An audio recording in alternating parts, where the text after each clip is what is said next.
ونقول الحمد لله رب العالمين. اللهم لك الحمد والشكر يا رب.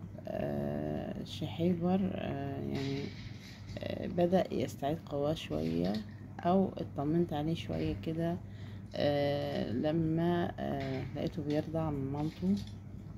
امبارح برضو بالليل كده ما شاء الله يعني بقى يرضع الحمد لله. وبيشرب.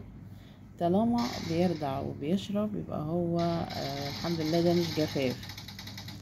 يا ابني وطي البتاع اللي انت مشغلها دي يا ابني.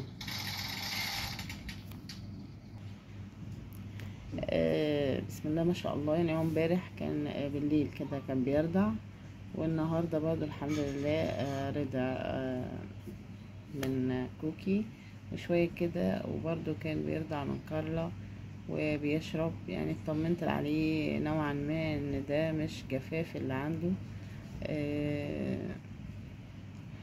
يعني نوعا ما بياكل. فربنا يعني قادر على كل شيء، يعني يحيي العظام وهي رميم. الحمد لله رب العالمين. كوكي اقعدي له يا كوكي، هقوم اعدل كوكي كده عشان ترضعها كويس، اهو عدلته لها علشان يعرف ياكل يعني. الحمد لله رب العالمين، يحيي العظام وهي رميم. سبحان الله، قادر على كل شيء.